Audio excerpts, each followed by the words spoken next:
გამთიანი აჭარა. ხულოს რაიონი. მთის წვერზე გაშენებული ხის სახლები და მიწის ნაკვეთები აქ არავის უყვირს, თუმცა სოფელი ზეგარდანი ამ მხარეში ერთ-ერთი გამორჩეული დასახლებაა. სოფლამდე მისასვლელი გზა საკმაოდ გრძელი და რთულია. დასახლებული პუნქტის აღმნიშვნელი ნიშნებიც არსად არის, ამიტომ სოფლამდე მისვლას დიდხანს ვუნდებით. გზად მიტოვებული ხის სახლები და აი ასეთი ბიბლიოთეკა გვხვდება. როგორც ადგილობრივებმა აგვიხსნეს, თუ წიგნის კითხვის მსურველი გამოჩნდა, მან ბიბლიოთეკარს სახლში უნდა მიაკითხოს. მრავალშვილიანი ოჯახებით დასახლებულ სოფელში მხოლოდ ქალები და ბავშვები დაგხვდნენ. კაცები ტყეში დილიდან საღამომდე მუშაობენ. ზეგარდანს გმირი დედების სოფელსაც უწოდებენ. დები, გულიკო და სონიაც გმირი დედები არიან. გულიკოს 11 შვილი, 24 შვილიშვილი და 47 შვილთაშვილი ჰყავს. ახლა მათი ოჯახის წევრების უმრავლესობა საქართველოს სხვადასხვა რეგიონში ცხოვრობს. აბა, გაგმიჭირდა, მაგრამ გავზადეთ აცხაფერი იქნა. ეხლა რა ვიცი, ზოგი სახლში, ზოგი ტყეში, ზოგი სამუშაოზე წასულია, ვიცი. ფიჭხზე წავზე რა საქონელმა ჩამოთა გავზამთროთ საქონე. სიზნელე ადრე იყო, ახლა აღარა.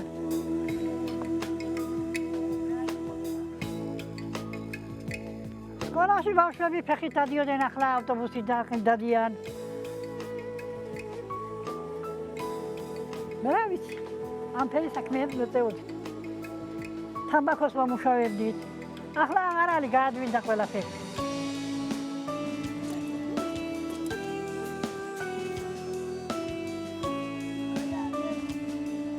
დები ამბობენ, რომ გმირი დედების წოდება ჯერ კიდევ კომუნისტების დროს მიენიჭათ, როგორც 10 და მეტი შვილის დედებს. მაშინ სოფელში მცხოვრები 16 ოჯახიდან 12-ის დიასახლისი გმირი დედა იყო. რამდენიმე მათგანი ცოცხალი აღარ არის.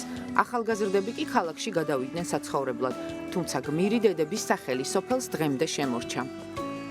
68 წლის სონია მახარაძე გმირ დედებს შორის ყველაზე ახალგაზრდაა. იგი საკუთარ ისტორიას გვიყვება. გავიზარდეთ სკოლაში ერთად, ორივე მოვიდა მაჭაკლები, გავთხოვდით ამ სოფელში, რა ვიცი, ალბათ კაი ვიყავდო, აქ გავთხოვდით, მოვეწონეთ, რა ვიცი. სკოლაში დავდიოდით, რა ვიცი, ამოგიყვეს სხვა, თამბაქოს ვამუშავებდით, მე იმ სერებში ავდიოდით, მოწკრებდით, იმ კლდებში შეიხედეთ, სადავდიოდით, მოწკრებდით, ზოგ ვაბარებდით, რომ ჩაგეცვა და გეხოდა, ესე ახსი გაჭირებული თამბაქოს ვამუშავებდით. შეხედო რომ თოვს იქა, იქ მოკლებით ჩამოვიდანდით, შევტანდით ყინჩარში ვაბარებდით, ზურგით, ხელით და ბავშვებს ისე ვაცმამდით. ხო, აბა ისეული ესე ძნელი იყო, მაგრამ არაფერი არ იყო მაშინ და გაშენე ბევრი ვაღნები და როგორც 11. გავკრა ისე იყო და მაგრამ არაფერი საშუალება არ იყო მაშინ. ახლა ექიმი, მედიცინა, ყველაფერი გაძლიერებულია, ყველა ისე ხომ არ იყო მაშინ. 33 წლის შვილი დამიბრმავდა. ხო და ხელცეცებზე მიდადი 3 შვილი ყავს. და არაფერი საშუალება არ დაადგა, არაფერი სულ და შვილიშვილი ყავს, შვილიშვილები ყავს 38. ესე იგი 2 ველოდები და შვილთაშვილები 8 ყავს. და მე-9 ველოდები, მაგრამ რომ ველოდებიოს აღარ ვამობ და აი არ ჩასაწერი.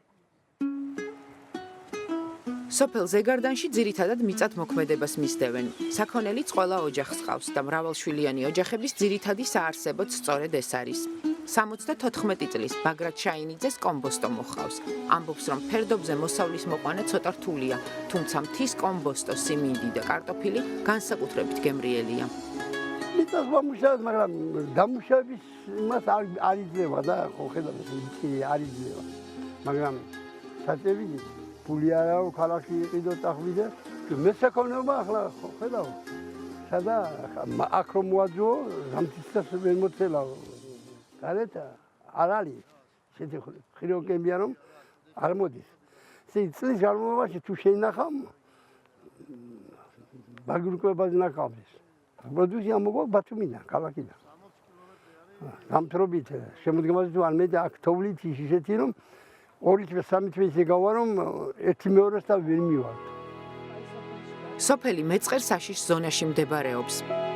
გაზაფხულზე როცა თოვლი დნობას იწყებს, მეწყერის საშიშროება სულ უფრო მატულობს. 27 წელი გავიდა მას შემდეგ, რაც მეზობელ სოფელ წაბლანაში ჩამოწოლილმა მეწყერმა 20-მდე ადამიანის სიცოცხლე იმსხვერპლა. მეწყერს გადარჩენილი ბაგრატის ოჯახით ზეგარდანში სწორედ მას შემდეგ გადმოსახლდა. ერთი ბიჭი მყავდა 6 გოგო. ხო და ერთი დამაყდა ბიჭი და 3 ბიჭია. 4 გოგო იქ ბონიში ცხოვრობენ იქ. ეს 99 წელს სტიქია მოხდა.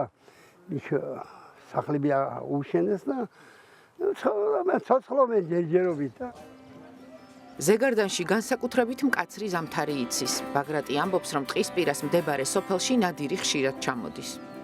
ნადირი აუარებენ. რატა რა? გელი ძალიან ბევრად დათვი. ნუ ახლა ხორბინდენს არ გვაძლევენ.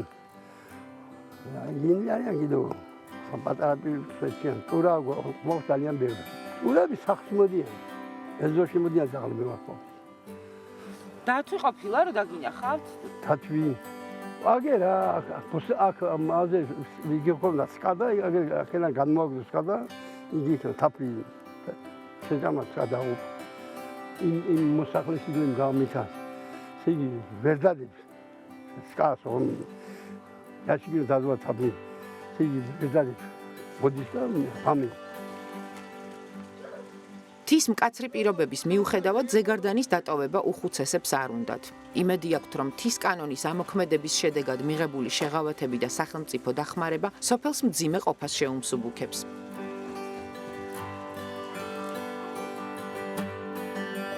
გმირი დედები ცდილობენ ძველი ტრადიციები და მთის ადათ-წესები ახალ თაობებსაც შემოუნახონ. თავისუფალ დროს რძლებს მატყლის ჩეჩვას და პურის ცხობას ასწავლიან.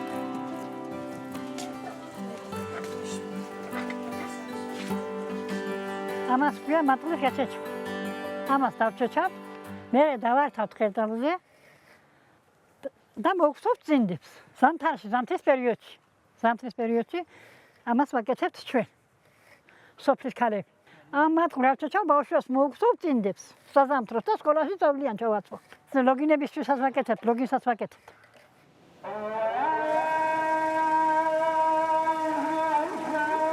ზეგარდანიდან დაბრუნებულებს გზად ეს მეჩეთი გვხვდება. ეს ახლო მდებარე სოფლების ერთადერთი სალოცავია. მეჩეთს ადგილობრივი მაცხოვრებლები დღესასწაულებზე სტუმრობენ. აქაური მოსახლეობის ძირითადი ნაწილი ქართველი მუსლიმები არიან.